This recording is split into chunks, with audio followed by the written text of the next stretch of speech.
Assalamualaikum warahmatullahi wabarakatuh. Teman, kita sering takut kehilangan uang, takut usaha gagal, takut bangkrut dalam urusan dunia. Namun Rasulullah mengingatkan tentang kebangkrutan yang jauh lebih mengerikan, yaitu bangkrut di akhirat. Kebangkrutan ini bukan soal harta, tapi soal pahala yang habis karena kezaliman yang kita lakukan kepada sesama manusia. Rasulullah Shallallahu Alaihi Wasallam bersabda bahwa orang bangkrut adalah orang yang datang pada hari kiamat membawa pahala sholat, puasa, dan zakat. Namun ia juga datang dalam keadaan pernah mencaci, menuduh, memakan harta orang lain, menumpahkan darah, dan memukul orang lain. Akhirnya, pahala-pahalanan diberikan kepada orang yang pernah ia zalimi. Sebelum lanjut, jangan lupa bantu like dan subscribe ya teman-teman.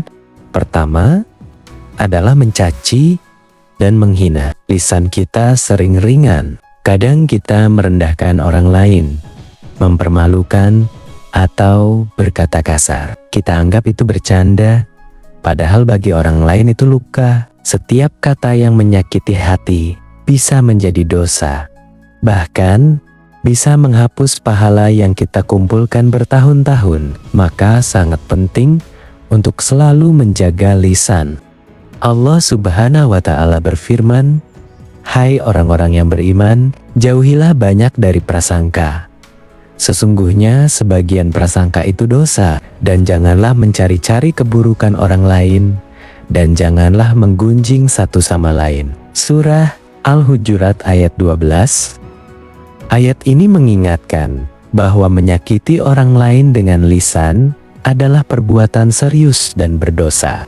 Perbuatan kedua adalah menuduh tanpa bukti. Fitnah dan prasangka buruk bisa merusak nama baik seseorang. Sekali kehormatan orang hancur karena tuduhan kita, itu menjadi hutang di akhirat. Hutang ini tidak dibayar dengan uang, tapi dengan pahala yang kita miliki. Maka berhati-hatilah dengan tuduhan dan prasangka. Rasulullah Shallallahu Alaihi Wasallam bersabda, "Jauhilah 7 perkara yang membinasakan." Para sahabat bertanya, "Wahai Rasulullah, apa saja itu?" Beliau menjawab, "Syirik kepada Allah, sihir, membunuh jiwa yang Allah haramkan kecuali dengan alasan yang benar, memakan riba, memakan harta anak yatim, melarikan diri di medan perang, dan fitnah yang menuduh perbuatan zina terhadap orang mukminah yang tidak bersalah." Hadis riwayat Bukhari dan Muslim. Perbuatan ketiga adalah memakan harta orang lain, mengambil yang bukan haknya, menipu, tidak amanah, atau tidak membayar utang padahal mampu. Semua itu terlihat kecil di dunia, tapi besar di sisi Allah Subhanahu wa Ta'ala. Harta yang kita ambil bisa menjadi sebab hilangnya pahala kita di hari kiamat.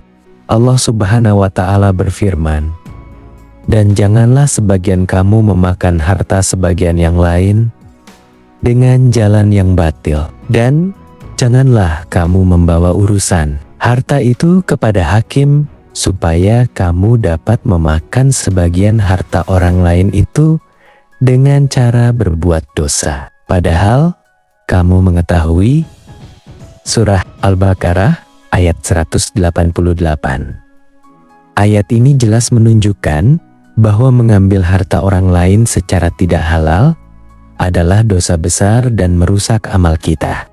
Perbuatan keempat adalah menumpahkan darah atau menyakiti orang lain secara fisik dengan kezaliman. Ini termasuk menganiaya, melukai, atau menyakiti orang tanpa alasan yang benar. Perbuatan ini sangat besar dosanya di sisi Allah Subhanahu wa Ta'ala. Meski tampak ringan di dunia, karena menyakiti orang lain adalah dosa berat. Allah Subhanahu wa Ta'ala berfirman, "Dan janganlah kamu membunuh jiwa yang diharamkan Allah membunuhnya, kecuali dengan alasan yang benar." Surah Al-Isra ayat 33. Ayat ini menegaskan bahwa mengambil nyawa atau menyakiti orang secara zalim adalah dosa besar. Bahkan, melukai orang tanpa hak termasuk perbuatan yang diancam azab keras oleh Allah.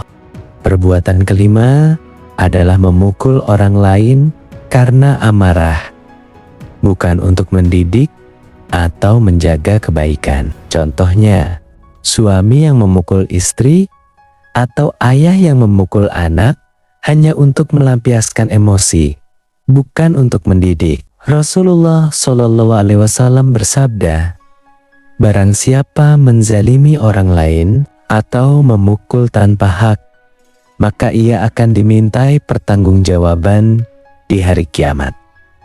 Hadis riwayat Ahmad dan Al-Hakim. Perbuatan ini bisa menghapus pahala amal baik dan menimbulkan dosa besar. Selalu kendalikan emosi dan jangan zalimi orang lain. Rasulullah tidak pernah memukul istrinya. Beliau adalah manusia paling lembut. Jika hari ini seseorang merasa kuat dan berkuasa, ingatlah bahwa di hari kiamat ia akan berdiri dalam keadaan lemah.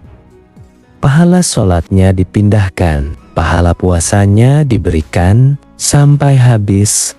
Jika kebaikannya habis sebelum lunas, maka dosa orang-orang yang pernah ia zalimi dipindahkan kepadanya, lalu ia dilemparkan ke dalam neraka.